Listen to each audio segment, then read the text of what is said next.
யாத்திராகமம் 2வது அதிகாரம் 14ஆம் வசனத்தை வாசிக்க கேட்போம். அவன் சொந்த மக்கள் அவனை என்ன சொல்றாங்க? யாத்திராகமம் 2:14.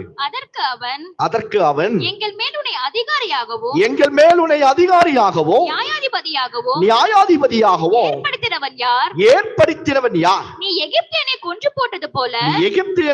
போட்டது போல என்னையும் கொன்று போட நினைக்கிறாயோ என்றான். அப்பொழுது மோசே காரியம் நிச்சயமாய் வெளிப்பட்டது என்று பயந்து அவன் ஓடியே போயிட்டான். பாருங்க, எதை விட்டு? ஊரை விட்டு ஓடி போயிட்டான். சொந்த மக்கள் சொல்றாங்க, யாருக்காக இவன் சண்டை போட்டானோ அவங்க எழுப்பி சொல்றாங்க, என்ன நேத்து எகிப்தியனை கொன்னியே, அதே போல என்னையும் கொல்ல பாக்குறியா? உன்னை கொண்டு வந்து எங்க மேல அதிகாரியாக வெச்சவ யாரு என்று சொல்லுகிறா. ஆனா நடந்த காரியம் என்ன தெரியுமா? 40 ஆண்டுகளுக்கு பிறகு உன்னை யார் எங்க மேல லீடரா வச்சாங்க என்று சொல்லப்பட்ட இந்த மோசேய கர்த்தர் சமஸ்த இஸ்ரவேல் ஜனங்களுக்கு மேலையும் தலைவனாக உயர்த்தினார். அல்லேலூயா. மோசேய ஒன்றுக்குமே இல்ல, நீ கொலகார என்று சொல்லப்பட்ட மோசேய ஆண்டவர் தலைவனாக உயர்த்தினார்.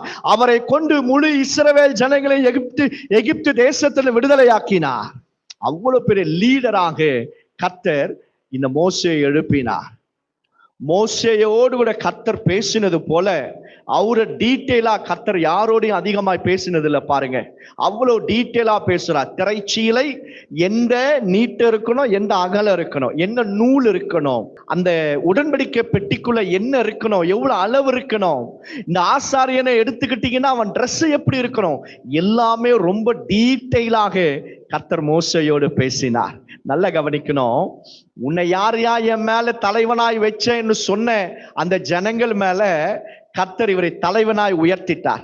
அது வெரி சிம்பிள், அவ்வளவுதான். ஆனா இந்த தலைவனை கொண்டு அவனை திட்டினாங்க பாருங்க, கொலகாரன்ட்டு. அந்த ஜனங்களில் அநேக தலைவர்களை இவர் மூலமா எழுப்பினார். ஹல்லேலூயா. இவர் மட்டும் தலைவன் இல்லை, எத்ரோன் என்கிற மாமனார் வந்து சொல்றாரு, மோசே 100க்கு அதிபதிகளை வை, 50 பேருக்கு அதிபதிகளை வை, இந்த மாதிரி அதிபதிகளை வையப்பா என்று சொல்ல ஐடியா கொடுக்கிறார். இப்ப மோசேயுடைய காலத்துலதான் லீடர்ஷிப் வருது. எந்த மோசே நீ தலைவன் அல்ல, உன்னை யார் எங்க மேல தலைவனாக வைத்தான் என்று சொன்ன இந்த மோசேயை கொண்டுதான் கர்த்தர் இவரை தலைவனாய் மாற்றினது மட்டுமல்ல, இவரை கொண்டு அநேக தலைவர்களை எழுப்பினார். அல்லேலூயா.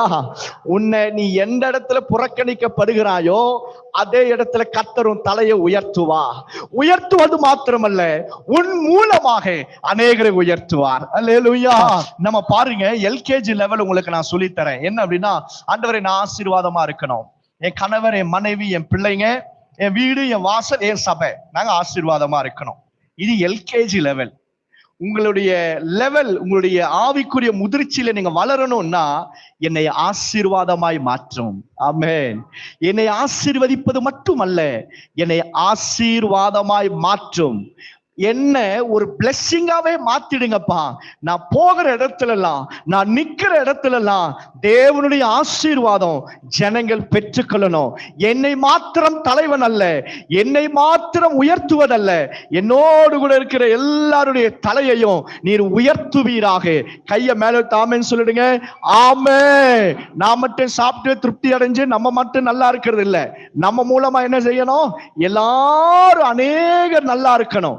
அதுதான் ஆசீர்வாதமா இருப்பது.